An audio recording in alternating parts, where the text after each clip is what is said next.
अब हम लोग देखते हैं यौगिक के बारे में। यौगिक के बारे में आप सभी लोग पहले से परिचित है।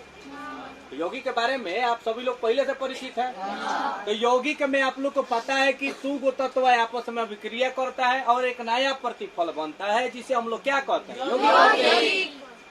तो यहाँ पे सबसे बड़ी बात यह है कि आप पहले इसे समझिए। कल परसों भी हम बताए थे परमाणु के बारे में कि जो परमाणु होते हैं वो काफी ज्यादा सूक्ष्म होते हैं। सूक्ष्म का मतलब होता है काफी छोटे छोटे, छोटे से भी छोटा होता है। वो इतने छोटे छोटे हो जाते हैं कि हमारे नग्न आंखों से दिखाई नहीं देते। हमारे भारत के एक महान महर्षि थे, नाम था कणाद। सबसे पहले उन्होंने ही बताया था कि जो ये आप प्रकृति में जो पदार्थ देखते हैं, मैटर देखते हैं, ये सब कहीं ना कहीं परमाणु से मिलकर बने हैं। तो जो यह पदार्थ है वो क्या है, अणु है। तो हमको इस विज्ञान में, वर्तमान समय के आधुनिक विज्ञान में यही ना बताया जा रहा है कि जो भी आपको पदार्थ है, यानी कि जो भी अणु है, उसका निर्माण कैसे हुआ है, छोटे छोटे परमाणुओं का आपस में मिलने से हुआ है। छोटे छोटे परमाणु जब आपस में मिले हैं तो यह अणु का निर्माण हुआ है। तो यहाँ पे हम देखेंगे कि जिस प्रकार से छोटे छोटे परमाणु, यानी कि जो सूक्ष्म परमाणु होते हैं, वो जो छोटे छोटे होते हैं वो आपस में मिलते हैं तो किसका निर्माण करते हैं, अणु का निर्माण करते हैं। उसी प्रकार से जब अणु आपस में मिलते हैं तो किसका निर्माण करते हैं, यौगिक का निर्माण करते हैं। जब सूक्ष्म यानी कि छोटे छोटे कण जब मिलके एक अणु का निर्माण करते हैं, उसी प्रकार से जब एक एक अणु आपस में मिलते हैं तो किसका निर्माण होता है, यौगिक का निर्माण होता है। किसका निर्माण होता है, यौगिक का। और जो यह यौगिक होता है नए प्रतिफल के रूप में होता है। अब देखते हैं इसका परिभाषा क्या कह रहा है। तो देखिए बोल रहा है कि वे पदार्थ, वे शुद्ध पदार्थ जो दो या दो से अधिक तत्वों के एक निश्चित अनुपात में, तत्व का यहाँ पे जब जिक्र कर रहा है तो समझ लीजिए कि जो यह तत्व है वह एक अणु है। तत्व का मतलब क्या, अणु। तत्व का मतलब क्या, अणु। क्योंकि जो तत्व है, यानी कि जो यह तत्व आपको दिखाई दे रहा है, वो कहीं ना कहीं छोटे छोटे परमाणुओं से ही ना मिलकर बना है। तो आपको पहले भी बताया गया है, फिर बताया जा रहा है कि जो ये अणु होते हैं, यानी कि जो तत्व होते हैं, वो काफी ज्यादा छोटे छोटे परमाणुओं से मिलकर बने होते हैं। अगर हम बात करें हाइड्रोजन का, आपको इससे पहले भी बताया है कि बात करें अगर हम हाइड्रोजन का, तो जो हाइड्रोजन होता है वो कितने परमाणुओं से मिलकर बना होता है, तो पता है ना।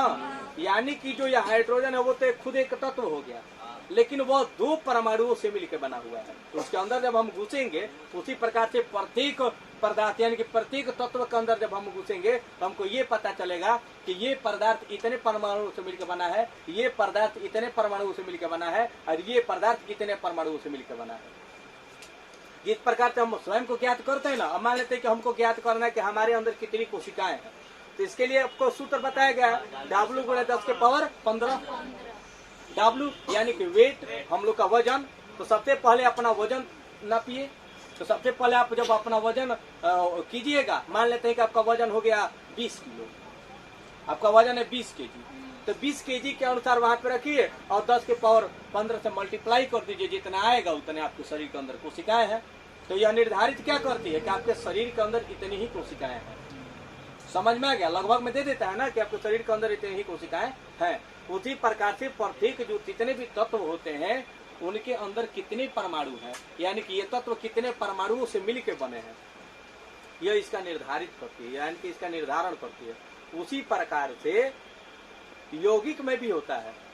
जिस प्रकार से छोटे छोटे परमाणु आपस में मिलकर एक अणु का निर्माण कर रहे हैं, उसी प्रकार से एक छोटे छोटे अणु जो हैं ये आपस में मिलकर एक बड़ा सा यौगिक का निर्माण करते हैं। जैसे हाइड्रोजन एक तत्व है, हाइड्रोजन एक तत्व है ना, यह जब ऑक्सीजन के साथ जाता है तो ऑक्सीजन भी एक अपना तत्व है अलग का, और हाइड्रोजन भी अपना तत्व अलग का है। तो जब एक हाइड्रोजन ऑक्सीजन से अभिक्रिया करता है, ये तो दोनों अलग अलग तत्व हैं, ये दोनों अब क्या कर लिए, अभिक्रिया कर लिए, रिएक्शन कर लिए।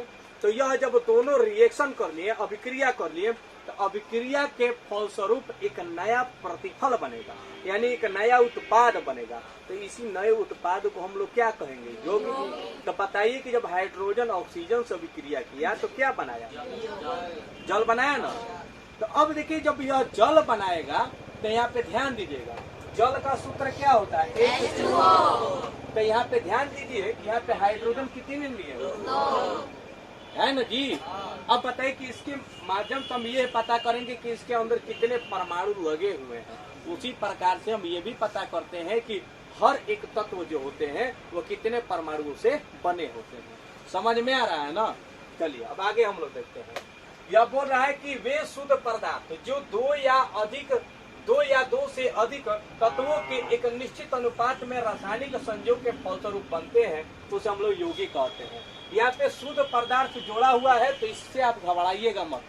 शुद्ध पदार्थ उसको बोल रहा है जब किसी तत्व को खाद्यान्न से निकाला जाता है तो खाद्यान्न से निकाल कर उसको निक्षालन गैंग अयस्क के माध्यम से जब उसको शुद्ध कर दिया जाता है तो वही शुद्ध यहाँ पे क्या किया है? ऐड किया है। समझ में आ रहा है ना? ये कोई दूसरा चीज नहीं है। तो वे शुद्ध पदार्थ जो दो या दो से अधिक तत्वों के संयोग से, यानी कि देखिए यहाँ पे ध्यान से तत्व यहाँ पे दिया है, इसको हम लोग अणु के रूप में भी देख सकते हैं। तत्वों के संयोग या तत्वों के एक निश्चित अनुपात में रासायनिक संयोग के फलस्वरूप, रासायनिक संयोग के मतलब रासायनिक अभिक्रिया के फलस्वरूप बनते हैं, उन्हें क्या कहते हैं? यौगिक। क्या कहते हैं? यौगिक। इसे ध्यान पर रखिएगा, इसे यौगिक भी बोलते हैं, प्रतिफल भी बोलते हैं, उत्पाद भी बोलते हैं। समझे? इसको क्या बोलते हैं? यौगिक भी बोलते हैं, प्रतिफल भी बोलते हैं और उत्पाद भी बोलते हैं। अब क्या कह रहा है कि इसके गुण, अब देखिए होता क्या है कि जब यहाँ पे एक नए तत्व का नए यौगिक का जब निर्माण हो जाता है ना, तो जो उसकी पहले वाली अवस्था थी वो उससे बिल्कुल अलग हो जाता है, एकदम डिफरेंट हो जाता है। फॉर एग्जाम्पल मान लेते हैं कि अभी आप स्टूडेंट लाइफ में है ना, अभी पकेटिया में 2 पैसा 3 पैसा 1 पैसा का कमी हो रहा है ना, आए तो कभी पापा के पकेटिया में से 1-2 रुपया कहिया ले लेते हैं। जब खोजबीन चलता है तो आप बोलते हैं कि आई एम नॉट लेइंग, यानी कि हम नहीं लिए हैं, कह देते हैं, सफाई अपना दे देते हैं कि नहीं देते हैं। एक ऐसा भी समय आएगा आप इसी तरह से मेहनत करते रहिएगा, एक ऐसा सुनहरा मौका आएगा कि आप एक ऑफिसर बन जाइएगा या सिपाही बन जाइएगा या दरोगा बन जाइएगा या उच्च लेवल का कोई अधिकारी बन जाइएगा या सरकारी कोई कर्मचारी बन जाइएगा, आपका खुद का अपना पैसा आने लगेगा। अब बताइए, एक समय ऐसा था कि आपके पास 1 रुपया नहीं था, तो पापा के पॉकेट से पैसा चुराना पड़ता था। अब ऐसा समय आ गया है कि पकेटिया भरल रह रहा है लेकिन कुछ करने का मन नहीं कर रहा है। तो जब नहीं था तो बहुत कुछ करने का मन था, बहुत कुछ खाने का मन था, और जब है तो ना कुछ खाने का मन कर रहा है और ना कुछ खरीदने का मन कर रहा है, खाली बैंक में सेविंग अकाउंट में डालने का मन कर रहा है। काहे भाई? तो ब्याह हो जाएगा तो बाल बच्चन को पढ़ाना है, यह मन कर रहा है। तो यही होता है। अब बताइए कि दोनों में कुछ अलग अंतर दिखाई दे रहा है, अंतर दिखाई दे रहा है कि नहीं दे रहा है? वही काम यहाँ पे होता है। अब पहले वाली जो अवस्था होती है वैसी अवस्थाएं अभी इनमें नहीं रहती हैं। जब यह आपको तत्व जब हम लिए थे यहाँ पे सोडियम, फिर एक क्लोरीन लिए थे तो यहाँ पे ध्यान दीजिए, सोडियम खुद का अपना एक तत्व है ना, यहाँ पे क्लोरीन खुद का अपना एक तत्व है ना। इन दोनों को जब हम लिए हैं तो यहाँ पे ध्यान दीजिए, यहाँ पे सोडियम खुद का अपना एक तत्व है, यहाँ पे क्लोरीन खुद का अपना तत्व है। तो यहाँ पे ध्यान दीजिए कि जब यह सोडियम है और यह क्लोरीन है, खुद का अपना तत्व है, तो इनका खुद का अपना अणु संख्या और परमाणु संख्या होगा ना। हाँ, खुद का अपना होगा कि नहीं होगा? तो जब ये दोनों अभिक्रिया कर लिए हैं तो अभिक्रिया करने के पहले इनका कुछ अलग नाम है। अभिक्रिया करने के पहले इनका क्या था? अलग नाम। अभिक्रिया करने के पहले इनका क्या नाम था? अभिकारक। अभिक्रिया करने के पहले इनका क्या नाम था? अभिकारक। अरे फॉर एग्जाम्पल समझिए, अभी आप लोग पढ़ लिख रहे हैं, अभी आप क्या है? विद्यार्थी हैं।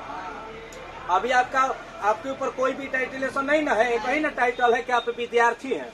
और कल का आप क्या बन जाएगा? एक अधिकारी बन जाएगा, उच्च स्तर का अधिकारी बन जाएगा। अगर फिर भी पढ़ रहे हैं तो फिर भी आप स्टूडेंटे कहलाइएगा। लेकिन एक और चीज हम एग्जाम्पल दे रहे हैं, अभी आप क्या है? कुंवार है। अभी आप क्या है? कुंवार है। मान लेते हैं कि जब एक खाली आपका विवाह हो जाएगा तो जो कुंवार का टाइटल आपके शरीर पर लगा हुआ है, ये क्या हो जाएगा? इस जीवन के लिए खत्म हो जाएगा।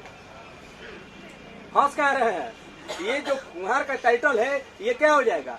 इस जीवन के लिए क्या हो जाएगा, खत्म हो जाएगा। समझ में आ रहा है ना। उसी प्रकार से ये भी है। तो ये तो अभी क्या है, अभिकारक के रूप में। किस रूप में है, अभिकारक के रूप में है। लेकिन जब ये दोनों अभिक्रिया कर लेंगे तो अभिक्रिया के पश्चात क्या बनेगा, एक यौगिक बनेगा। क्या बनेगा, यौगिक। अब दिक्कत यहाँ पे ये हो जाता है कि ये जो पहले अब जिस अवस्था में रहते थे अब उस अवस्था में नहीं रहे। अब इनका जो गुण है इनके गुण से अलग हो जाएगा। इनका जो गुण है इनके गुण से बिल्कुल अलग हो जाएगा।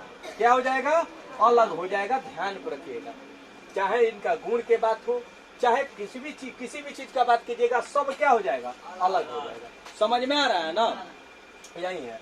उसी प्रकार से जब यहाँ पर सोडियम क्लोरीन से अभिक्रिया कर रहा है तो क्या बना रहा है बताइए तो, सोडियम क्लोराइड। क्या बना रहा है, सोडियम क्लोराइड। इसको हम लोग क्या बोलते हैं, साधारण नमक। क्या बोलते हैं, साधारण नमक। अब हम यहाँ पे देखते हैं कार्बन है, यहाँ पे ऑक्सीजन है। ये दोनों भी अलग अलग तत्व है कि नहीं है? अरे बताइए है कि नहीं है? अब बताइए कि जब यह कार्बन ऑक्सीजन से अभिक्रिया कर रहा है तो क्या बना रहा है, कार्बन डाइऑक्साइड। अब देखिए ध्यान से, तो जो यह कार्बन डाइऑक्साइड बन रहा है इसका जो मूल गुण है इन दोनों के मूल गुण से बिल्कुल क्या हो जाएगा, थोड़ा सा भी इनसे मैच नहीं करेगा। इनका जो मूल गुण है एकदम अलग हो जाएगा, बिल्कुल अलग हो जाएगा। आगे बढ़ते हैं, देखते हैं कि यौगिक के प्रकार, यानी कि टाइप्स ऑफ कंपाउंड। यौगिक को अंग्रेजी में कंपाउंड